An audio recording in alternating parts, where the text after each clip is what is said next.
মা হতে চলেছেন, এজন্য আপনাকে অভিনন্দন। অনাগত সন্তান নিয়ে উৎসাহ উদ্দীপনার সঙ্গে মনে অনেক প্রশ্ন আসছে। তার মধ্যে একটি বিষয় সবার ক্ষেত্রে প্রযোজ্য, তা হলো আমার কি খাওয়া উচিত।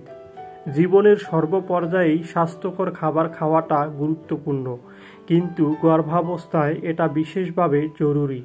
সুষম খাবার আপনার সন্তানের বেড়ে ওঠা, তার বিকশিত হওয়া এবং সঠিক ওজন বজায় রাখতে সহায়তা করে।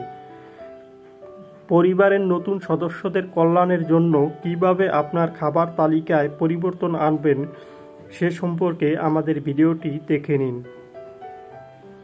একটি পুষ্টিকর খাবার তালিকা তখনই নিশ্চিত হয় যখন মানবদেহের জন্য প্রয়োজনীয় সবগুলো খাদ্য উপাদানযুক্ত স্বাস্থ্যকর খাবার প্রতিদিনের খাবার তালিকায় থাকে।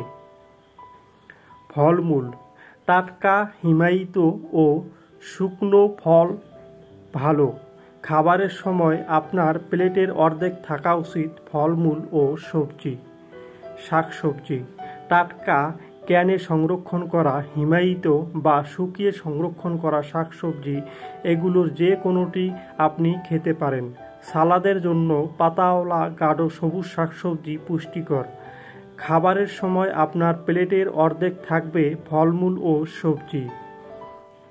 গ্রেইনস বা শস্য, আপনাকে খাবারের প্লেটে যেসব শস্য দেওয়া হবে তার অর্ধেকটা হলো গ্রেইন হতে হবে। হোল গ্রেইন হলো সেই সব খাবার যেগুলো প্রক্রিয়াজাত নয় এবং খাদ্যশস্যের পুরোটা থেকে আসা, যেমন oats, barley, quinoa, brown rice ইত্যাদি। আমিষ, প্রতিদিন খাদ্য তালিকায় বিভিন্ন ধরনের আমিষযুক্ত খাবার রাখা গুরুত্বপূর্ণ।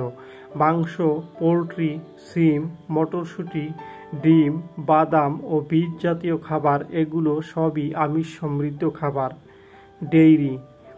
ডেইরি পণ্য বাছাইয়ের ক্ষেত্রে অবশ্যই দেখে নিতে হবে সেগুলো যেন পাস্তুরিত হয়। দুধ ও দুগ্ধজাত পণ্য যেমন পনির, দই, এগুলো